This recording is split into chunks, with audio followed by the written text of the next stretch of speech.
छोटी मोटी भूख हो, ये सुबह शाम चाय के साथ कुछ खाने का मन करे तो इस तरीके से एक बार बहुत ही ज़्यादा खस्ता करारा लेरदार सा ये गेहूं के आटे से बनने वाला नाश्ता है। एक बार बनाकर रख ले, महीने 2 महीने ये बिल्कुल भी ख़राब नहीं होगा।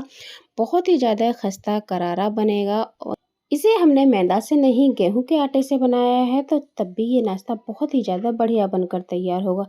यहाँ पर मैंने गेहूं का आटा जो होता है बारीक वाला वो लिया है। तो यहाँ पर मैंने 2 कटोरी गेहूं का आटा लिया है। आप कोई भी बर्तन ले सकते हैं।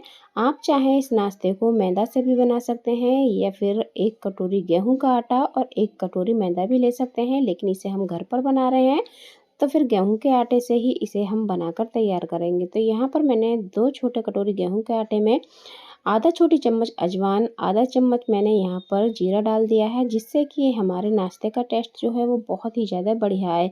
1/4 चम्मच यहाँ पर कलौंजी डाली है, आधा चम्मच यहाँ पर नमक डाल दिया है। नमक आप अपने आटे के टेस्ट के हिसाब से कम या ज़्यादा कर सकते हैं, जितना आप आटा ले रहे हैं। साथ में ही यहाँ पर 2 से 3 चम्मच तेल डाल देंगे। तो यहाँ पर मैंने रिफाइंड तेल डाला है।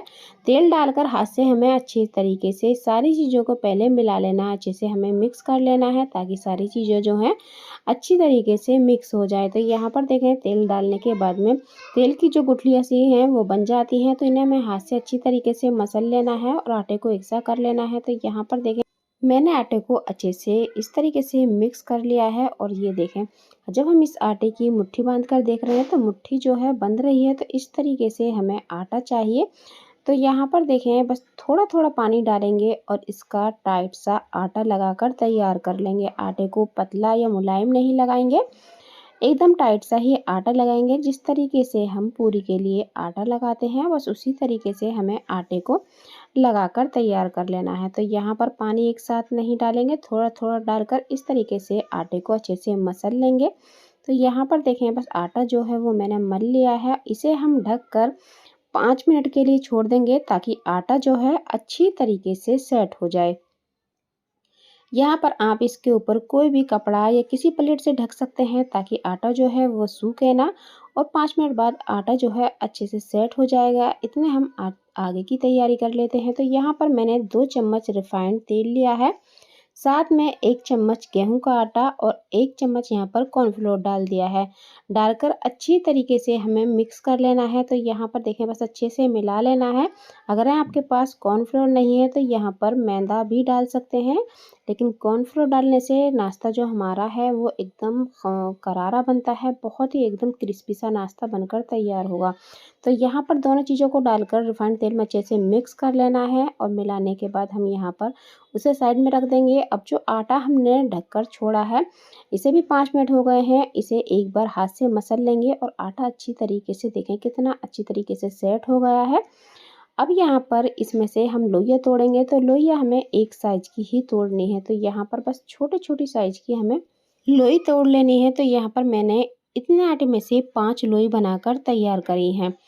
अब एक लोई को उठाएंगे, सूखे आटे में लगाते हुए हमें इसे बेल लेना है। तो यहाँ पर देखें बस इसे सूखे आटे में लगाकर हमें बेल लेना है। इसको मोटा नहीं रखेंगे और ना ही ज़्यादा पतला रखेंगे। जिस तरीके से हम रोटी बनाते हैं बस उसी तरीके से हमें इसे बेल कर तैयार कर लेना है। तो यहाँ पर देखें बस अच्छे से हमें इसे घुमाते हुए बेल लेना है। तो इसी तरीके से हम पांचों लोइयों को बेलकर तैयार कर लेंगे और एक एक को उठाकर एक किसी भी प्लेट या थाली के अंदर रखते जाएंगे। बस इसी तरीके से हमें पांचों लोइयों से इसी तरीके की रोटी पहले बनाकर हम तैयार कर लेंगे। तो यहाँ पर देखें मैंने सारी रोटी बेलकर तैयार कर ली है। अब एक रोटी लेंगे, अब जो हमने साटा बनाकर रखा है उसमें से 1 चम्मच साटा लेंगे। एक रोटी के ऊपर इस तरीके से साटे को अच्छे से फैला देंगे। तो यहाँ पर पूरी रोटी के ऊपर हमें साटे को अच्छे से फैला देना है इस तरीके से हाथ से।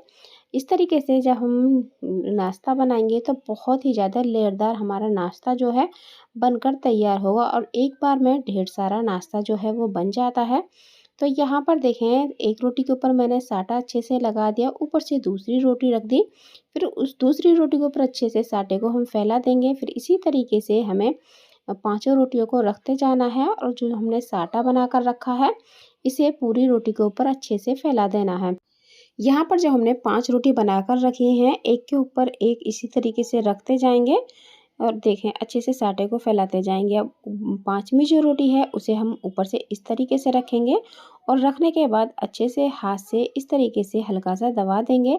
अब बेलन लेंगे, बेलन से हल्के हाथ से इस तरीके से घुमाते हुए इसे बेलेंगे और इसे थोड़ा सा पतला सा बेलकर तैयार कर लेंगे। तो यहाँ पर देखें बस इस तरीके से ही हमें बेलन से बेलना है। ये से थोड़ा सा इस तरीके से घुमाते हुए हमें बेल लेना है।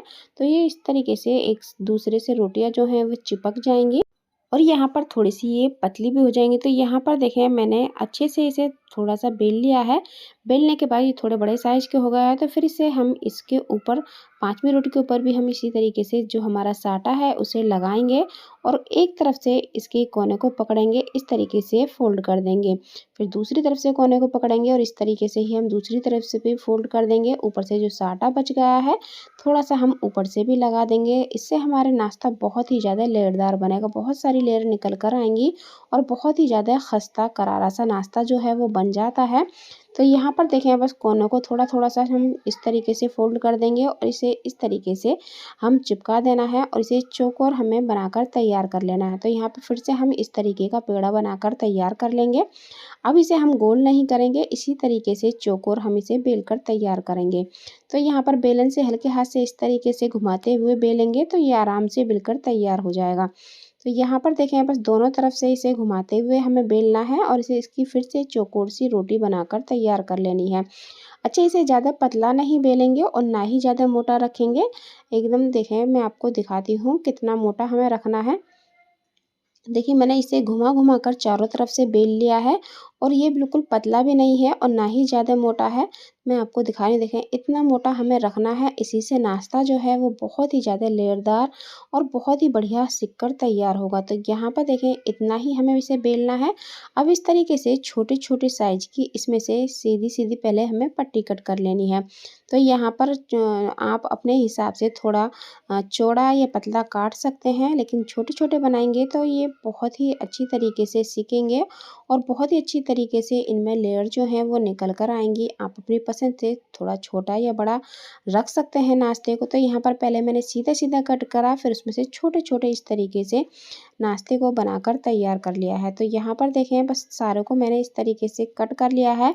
इन्हें हम इस तरीके से उठाकर किसी भी प्लेट वगैरह में निकाल कर रख लेंगे। तो यहाँ पर मैं दिखा रही हूँ, देखें कितनी सारी लेयर जो हैं वो दिख रही हैं। तो ये सिकने के बाद खुल जाएँगी और बहुत ही अच्छी तरीके से हमारा जो नाश्ता है वो बनकर तैयार होगा। तो यहाँ पर मैंने सारे नाश्ते को इस तरीके से काट कर और एक प्लेट के अंदर रख लिया है। गैस के ऊपर हमने कढ़ाई में तेल को गर्म होने के लिए रख दिया है। तेल को बिल्कुल ज़्यादा गर्म नहीं करेंगे, बस हल्का सा गर्म करेंगे। यहाँ पर मैं आपको दिखा रही हूँ कितना करना है। अगर ज़्यादा तेज़ गर्म कर लेंगे तो ये जो नाश्ता जो है जल्दी से कलर पकड़ लेगा और अंदर से उतना ज़्यादा अच्छी तरीके से नहीं सिक पाएगा, तो फिर इतना अच्छा क्रिस्पी नाश्ता नहीं बनेगा। बस हल्का सा हमें गुनगुना करना है। यहाँ पर आप देख सकते हैं जब मैं नाश्ता डाल रही हूँ तो हल्के-हल्के से बबल आ रहे हैं, बस इतना ही तेज़ हमें तेल को गरम करना है और इसे बने हुए नाश्ते को हम इस तरीके से डालकर छोड़ देंगे बिल्कुल लो फ्लेम पर, और लो फ्लेम पर इस नाश्ते को सिकने देंगे। तो यहाँ पर देखें गैस का फ्लेम बिल्कुल भी तेज़ नहीं करना है, हमें लो फ्लेम पर ही सेकना है। और जैसे-जैसे ये जो नाश्ता है हल्का-सा सिकेगा तो ये तेल के ऊपर इस तरीके से आ जाएगा और इसे हमें पलटना नहीं है जब तक इस पे हल्का-सा कलर ना आ जाए। अगर हम इसे तुरंत के तुरंत पलट देंगे तो इसकी जो लेयर हैं वो खुल जाएँगी, बिखर जाएँगी तेल के अंदर और ये नाश्ता जो है इतना बढ़िया नहीं बनेगा। पहले इसे हल्का-सा सिकने दें, जब ये हल्का-सा थोड़ा-सा टाइट हो जाएगा, सिक जाएगा, तभी इसे इस तरीके से हमें पलटना है। तो यहाँ पर जब ये सिक जाएगा तो फिर हम इसे आराम से पलट सकते हैं, फिर इसकी लेयर जो है वो नहीं खुलेंगी। और जब ये एक तरफ से सिक जाएगा तो इसे इस तरीके से पलट देंगे। पलटने के बाद लो फ्लेम पर ही इसे आराम से सिकने देंगे। फ्लेम मीडियम या हाई ना करें, बस लो फ्लेम पर ही सेकेंगे तो नाश्ता जो है बहुत ही ज़्यादा एकदम खस्ता बनेगा, करारा सा और अच्छी तरीके से सिक कर तैयार होगा। तो यहाँ पर देखिए बस इसे लो फ्लेम पर मैंने सेक लिया है। अच्छा सा कलर भी आ गया है, इसको हम निकाल लेते हैं और जो बाकी का नाश्ता रह गया है उसे भी हम इसी तरीके से सेक कर तैयार कर लेंगे। तो यहाँ पर देखें बहुत ही एकदम खस्ता करारा क्रिस्पी सा नाश्ता जो है वो बनकर तैयार हुआ है। एक बार बनाकर रख लें और महीनों के लिए छुट्टी पा लें तो इस तरीके से नाश्ते को आप बनाकर तैयार कर सकते हैं। यहाँ पर मैं आपको एक तोड़कर दिखा रही हूँ, अभी ये गर्म है फिर भी मैं आपको दिखा रही हूँ कितना ज़्यादा खस्ता बना है। ठंडा होने के बाद ये बहुत ही ज़्यादा एकदम खस्ता करारा सा बनकर तैयार होगा। यहाँ पर आप इसे किसी भी एयरटाइट डिब्बे में भरकर रख सकते हैं। छोटी-मोटी भूख हो या फिर सुबह-शाम चाय के साथ कुछ खाने का मन करे, तो इसे एक बार इस तरीके से बनाकर रख लें। जब भी आपका दिल करे तो इसे निकाल कर चाय के साथ खाएँ। बहुत ही ज़्यादा टेस्टी लगेगा। अगर आपको आज की रेसिपी थोड़ी-सी भी अच्छी लगती है तो वीडियो को लाइक कर दें। चैनल पर नए हैं तो चैनल को सब्सक्राइब कर दें और बेल आइकन को दबाना ना भूलें ताकि आने वाली वीडियो की नोटिफिकेशन मिलती रहे। मिलते हैं किसी एक और नई रेसिपी के साथ।